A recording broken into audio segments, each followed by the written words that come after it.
Bem, meus amigos, no vídeo anterior eu havia falado sobre a ilusão em que nós nos encontramos e que nada é feito para mudar a situação, que os políticos não farão nada para mudar a situação e que, por um lado, nós ficamos iludidos com novelas, com programações em televisão. Tudo isso foi criado para iludir o gado, que somos nós. Estamos dentro do cercado da nova ordem mundial. Bem, por outro lado, eu disse que quando você fugia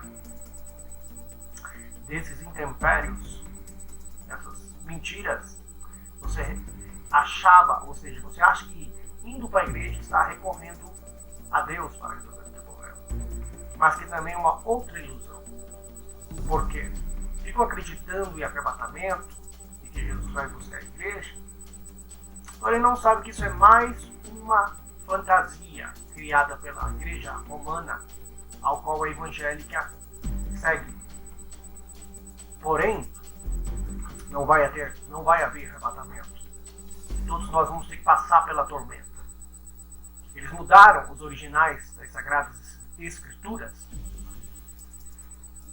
do povo de Israel. A Bíblia foi adulterada. Bem, eu queria falar um pouco para vocês sobre a questão do dízimo que as igrejas evangélicas pedem para os seus fiéis. Em Malaquias 3:10 é muito usado para estimular os membros, vamos dizer assim, a pagar o dízimo. Vamos ler o que diz o texto.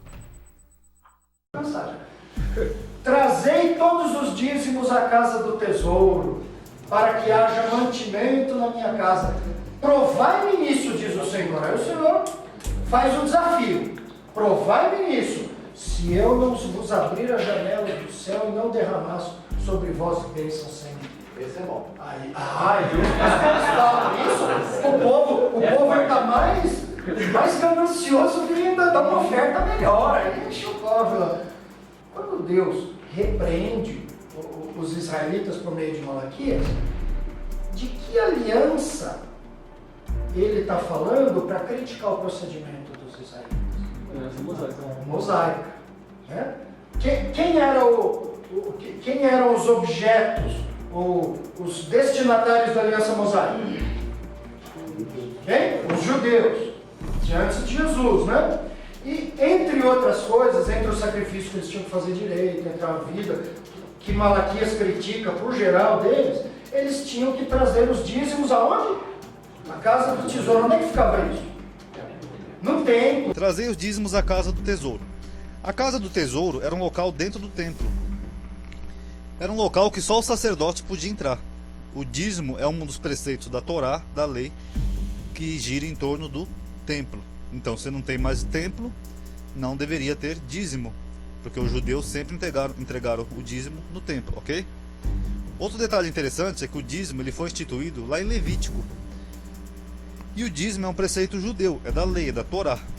A teologia cristã, todo o cristianismo entende que a lei foi abolida, raras exceções, como os adventistas, por exemplo. Então, se a lei foi abolida, se Jesus aboliu a lei na cruz, então você não deve receber o dízimo. Por quê? Porque o dízimo é um preceito da lei. Para o judeu, a lei ainda estava em vigor. Existe 613 mandamentos da Torá, 613 mitzvot. Então, se você não segue os mandamentos da Torá, diz que a lei foi abolida, não guarda o sábado, come carne de porco, não segue as leis alimentares, etc e tal, então por que as pessoas seguem só o dízimo? Quer dizer, toda a lei foi abolida, né? Mas os dízimos continuam em vigor. Então isso, com todo o respeito, mas é simplesmente má fé. É você só seguir aquilo que lhe convém por interesse financeiro. Okay? De Moisés, presta bem atenção, meu amado. Ouça isso aqui, ó. Lei de Moisés. Não é assim que está escrito? Ou não é assim? Lei de Moisés. Ela foi dada, a lei de Moisés, em favor do povo de Israel. A lei de Moisés nunca foi para mim. A lei de Moisés me considera, volto a dizer, prostituta imunda perante aquela lei. Aquela lei de Moisés, que não era para mim, era para Israel, ela sucumbiu em Jesus. Jesus, quando morreu na cruz do Calvário, não é eu que estou dizendo, não é a Bíblia. Em Cristo Jesus, essa lei foi abolida, significa acabou. Sobre o dízimo, né? Que eles cobram tanto na igreja. E queria tirar a dúvida disso aí, entendeu? Dúvida sobre o dízimo. Porque fala muito em dízimo, né? Eu queria entender se... Ok. Por quê, né? Se isso aí existe mesmo, se não existe. Tá O bom. problema é esse aí. The idea of dízimo came from God himself. A ideia do dízimo veio de Deus, veio do próprio Deus. It was commanded to his people Israel. Foi ordenado ao povo de Deus, Israel.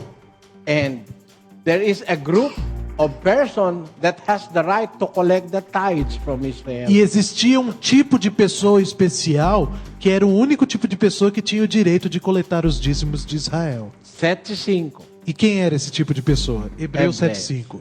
E os que dentre os filhos de Levi recebem o sacerdócio, têm ordem, segundo a lei, de tomar os dízimos do povo, isto é, de seus irmãos, ainda que esses também tenham saído dos lombos de Abraão. Os filhos de Levi recebem o sacerdócio, têm ordem, segundo a lei, não segundo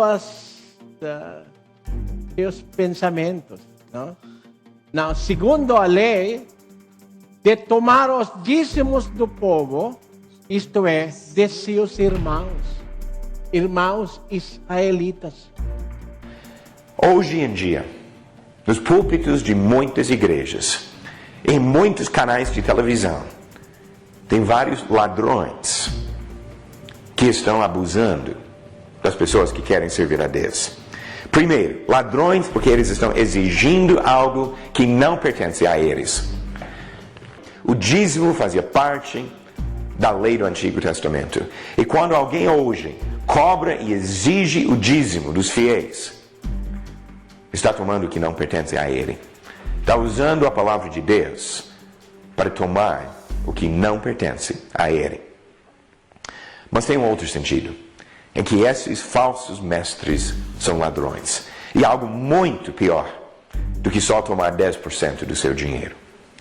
São ladrões porque eles estão ativamente incentivando as pessoas a tirar os olhos do alvo celestial para olhar para as coisas desta vida. Seu vizinho tem um carro, você merece um carro melhor, talvez um carro zero. O vizinho já tem carro zero, se você é filho de Deus, você não merece um carro zero importado, e assim em diante. Pedindo para as pessoas olhar para a prosperidade, apresentando na frente da igreja constantemente exemplos de pessoas supostamente prósperas nesta vida, para incentivar a pessoa a desejar a mesma prosperidade, fazer os mesmos sacrifícios, dar o mesmo dinheiro para a igreja, para ganhar estas coisas. Motivos egoístas e motivos materialistas. São ladrões, porque estão tirando do homem, roubando do homem, a coisa mais preciosa que Deus oferece para nós, a vida eterna na presença dele. Colossenses capítulo 3 mostra o problema desses falsos mestres e essa doutrina que pregam. Colossenses 3, começando no versículo 1, Paulo disse: portanto, se fostes ressuscitados juntamente com Cristo, buscai as coisas lá do alto, onde Cristo vive, assentado à direita de Deus. Pensai nas coisas lá do alto, não nas que são aqui da terra.